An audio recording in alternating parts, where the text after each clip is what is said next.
ರವೆ ದೋಸೆ ಮಾಡ್ತಾಯಿದ್ದೀನಿ. ರವೆ ದೋಸೆಗೆ ನಾನು ನಮ್ಮ ಮನೆಗೆ ಒಂದೆರಡು ಕಪ್ಪಷ್ಟು ಈ ಕಪ್ನಲ್ಲಿ ಒಂದೆರಡು ಕಪ್ಪು ರವೆ ಹಾಕ್ಕೊಂಡಿದ್ದೀನಿ. ಅದು ರುಚಿಗೆ ತಕ್ಕಷ್ಟು ಒಂದು ಸ್ವಲ್ಪ ಉಪ್ಪು ಹಾಕ್ಕೊಬೇಕು. ಮತ್ತು ಕ್ಯಾರೆಟು, ಮಕ್ಕಳುಗಳಿಗೆಲ್ಲ ಕ್ಯಾರೆಟ್ಗಳೆಲ್ಲ ಊಟಕ್ಕೆಲ್ಲ ಹಾಕಿದ್ರೆ ತೆಗೆದಾಕ್ಬಿಡ್ತಾರಲ್ವ, ಈ ಥರ ಕ್ಯಾರೆಟ್ನೆಲ್ಲ ಗ್ರೇಟೆಡ್ ಮಾಡಿ ಈ ಥರ ಹಾಕಿದ್ರೆ ತುಂಬ ರುಚಿಯಾಗಿರುತ್ತೆ. ಸಣ್ಣ ರವೆ ಹಾಕಿ ಮಾಡಿದ್ರೆ ತುಂಬ ಟೇಸ್ಟಿಯಾಗಿ ಚೆನ್ನಾಗಿ ಬರುತ್ತೆ. ಮತ್ತು ಎಲ್ಲ ಹೊಂದ್ಕೊಳ್ಳುತ್ತೆ.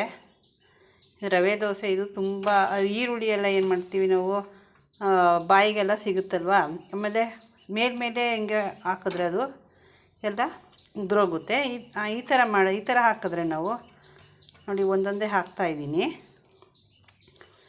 ಹಾಕ್ಬಿಟ್ಟು ಸ್ವಲ್ಪ ನೀರು ಹಾಕ್ಕೊಂಡು ಕಲಸೋಣ. ಈಗ ಇದರಲ್ಲೇ ರವೆ ಈರುಳ್ಳಿಲೇ ನೀರಿನಂಶ ಇರುತ್ತಲ್ವ, ಫಸ್ಟು ಅದರಲ್ಲಿ ಹಾಗೆ ಕಲಿಸ್ಕೊಳ್ತೀನಿ. ಈ ಥರ ಕಲಿಸ್ಕೊಂಡು ಆ ನೀರಿನಲ್ಲೇ ಎಲ್ಲ ಚೆನ್ನಾಗಿ ನೀರಿನಂಶ ಎಲ್ಲ ರವೆಗೆಲ್ಲ ನೋಡಿ ಯಾವ ಥರ ಎಲ್ಲ ಒದ್ದೆ ಆಗ್ತಾ ಇದೆ ಅಲ್ವಾ. ಈಗ ಇದೆಲ್ಲ ಎಲ್ಲ ಕಡೆಯೂ ಹೊಂದ್ಕೊಂಡಿದೆ ನೋಡಿ, ಕ್ಯಾರೆಟು, ಈರುಳ್ಳಿ, ಕೊತ್ತಂಬರಿ ಸೊಪ್ಪೆಲ್ಲ. ಈಗ ಒಂದು ಸ್ವಲ್ಪ ನೀರು ಹಾಕ್ಕೊಂಡು ಕಲಿಸ್ಕೊಳ್ಳೋಣ. ಎಲ್ಲ ಕ್ಲೀನಾಗಿ ಮಿಕ್ಸ್ ಮಾಡಿ ಇಟ್ಕೊಳ್ಳೋಣ.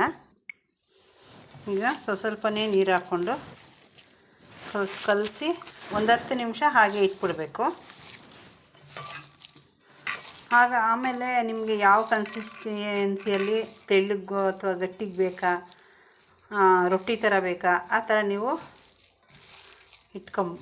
ಮಾಡಿಟ್ಕೊಂಬಿಟ್ರೆ ನಾವು ತವದ ಮೇಲೆ ಹಾಕ್ಕೊಳ್ಳೋಕ್ಕೆ ಚೆನ್ನಾಗಿರುತ್ತೆ. ನಿಮ್ಗೆ ಎಷ್ಟು ತೆಳ್ಳಗೆ ಬೇಕೋ ಅಷ್ಟು ತೆಳ್ಳಗೆ ಮಾಡ್ಕೊಬೋದು. ನೋಡಿ ನಾನು ಈ ಕನ್ಸಿಸ್ಟೆನ್ಸಿಯಲ್ಲಿ ಸ್ವಲ್ಪ ನೀರು ಹಾಕಿ ಎಲ್ಲ ಮಿಕ್ಸ್ ಮಾಡಿಟ್ಟಿದ್ದೀನಿ. ಈಗ ತವ ಇಡೋಣ ಒಂದು ಕಡೆಗೆ. ತವ ಕಾಯೋಷ್ಟೊತ್ತಿಗೆ ಇದೊಂದು 5 ಮಿನಿಟ್ಸ್ ಸಿಮ್ಮಲ್ಲೇ ಇಟ್ಕೊಳ್ಳಿ ತವಾನ.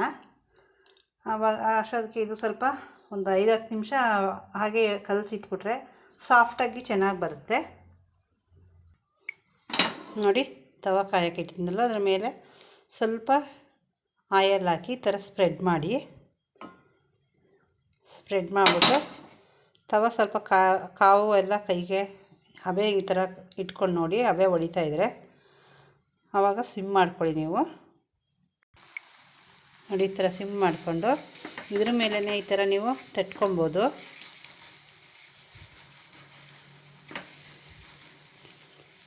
ರೊಟ್ಟಿ ಥರನೂ ಆಗುತ್ತೆ, ಸಾಫ್ಟಾಗಿರುತ್ತೆ ದೋಸೆ.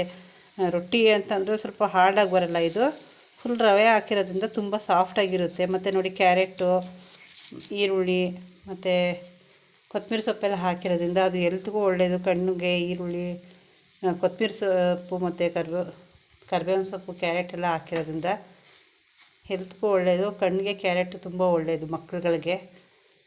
ನೋಡಿ ಈಗ ಆಗಿದೆಯಲ್ವ, ಇದನ್ನು ಮೇಲ್ಗಡೆ ಪ್ಲೇಟ್ ಮುಚ್ಚೋಣ. ನೋಡಿ ಇಲ್ಲಿ ಮೀಡಿಯಮ್ ಉರಿಯಲ್ಲಿ ಸ್ವಲ್ಪ ಚೆನ್ನಾಗಿ ಬೇಯಬೇಕು. ಇಲ್ಲದೇ ನಾವು ಎತ್ತಕ್ಕೆ ಹೋದರೆ ಅದು ಇದಾಗ್ಬಿಡುತ್ತೆ. ತುಂಬ ಸಾಫ್ಟಾಗಿರೋದ್ರಿಂದ ಕಟ್ಟಾಗ್ಬಿಡುತ್ತೆ. ಒಂದು ಮೀಡಿಯಮ್ ಉರಿಲಿ ಅದು ಚೆನ್ನಾಗಿ ಬೇಯಬೇಕು. ಬೇಯೋಕ್ಕೆ ಮೊದಲೇ ನಾವು ಎತ್ತಕ್ಕೆ ಹೋದರೆ ಈ ಥರ ಎಲ್ಲ ಕಟ್ಟಾಗ್ಬಿಡುತ್ತೆ. ಆದ್ದರಿಂದ ನಾನು ಸ್ವಲ್ಪ ಸಣ್ಣ ಉರಿಲೇ, ಮೀಡಿಯಮ್ ಉರಿಯಲ್ಲೇ ಒಂದು 2-3 ಮಿನಿಟ್ಸ್ ಬೇಯಕ್ಕೆ ಇಟ್ಟಿದ್ದೀನಿ. ನೋಡಿ ಈ ಥರ ಹಾಕ್ಬಿಟ್ಟು ಸುತ್ತ ತುಪ್ಪ ಅಥವಾ ಎಣ್ಣೆ ಹಾಕ್ಬಿಟ್ರಂತೂ ಸೂಪರಾಗಿರುತ್ತೆ. ಇನ್ನೊಂದು ಕಡೆನೂ ಈ ಥರ ತುಪ್ಪ ಅಥವಾ ಎಣ್ಣೆ ಹಾಕ್ಬಿಟ್ಟು ಚೆನ್ನಾಗಿ ರೋಸ್ಟ್ ಮಾಡಿ ತಿಂತಾಯಿದ್ರೆ ಇನ್ನೂ ಒಂದೊಂದು ತಿನ್ನೋಣ ಅನ್ನಿಸ್ತಾ ಇರುತ್ತೆ, ಅಷ್ಟು ರುಚಿಕರವಾಗಿರುತ್ತೆ.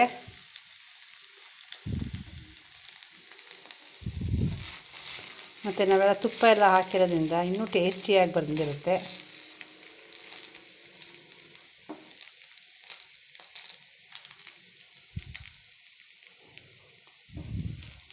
ಒಂದು ಸಲ ಟ್ರೈ ಮಾಡಿ ನೋಡಿ, ಲೈಕ್ ಮಾಡಿ, ಸಬ್ಸ್ಕ್ರೈಬ್ ಮಾಡಿ. ನೋಡಿ ಎಲ್ಲ ಎಷ್ಟು ಚೆನ್ನಾಗಿ ಕಾಣಿಸ್ತಾ ಇದೆ. ಇದನ್ನೇನು ಚಟ್ನಿ ಇಲ್ಲದಿದ್ರೂ ಇದಕ್ಕೆಲ್ಲನೂ ಹಾಕಿದ್ದೀವಲ್ವ, ಕ್ಯಾರೆಟು, ಈರುಳ್ಳಿ, ಕೊತ್ತಂಬರಿ ಸೊಪ್ಪು ಎಲ್ಲ ಹಾಕಿರೋದ್ರಿಂದ ಹಾಗೇನೂ ತಿನ್ಬೋದು. ಇಲ್ಲಾಂದರೆ ಕಾಯಿ ಚಟ್ನಿ ಜೊತೆ ಅಂತೂ ತುಂಬ ಚೆನ್ನಾಗಿರುತ್ತೆ.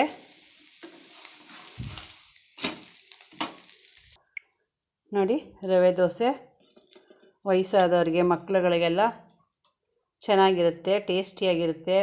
ಒಂದು ಸಲ ನೋಡಿ ಎಷ್ಟು ಸೂಪರಾಗಿ ಬಂದಿದೆ. ಒಂದು ಸಲ ಟ್ರೈ ಮಾಡಿ, ಲೈಕ್ ಮಾಡಿ, ಸಬ್ಸ್ಕ್ರೈಬ್ ಮಾಡಿ. Thank you for watching.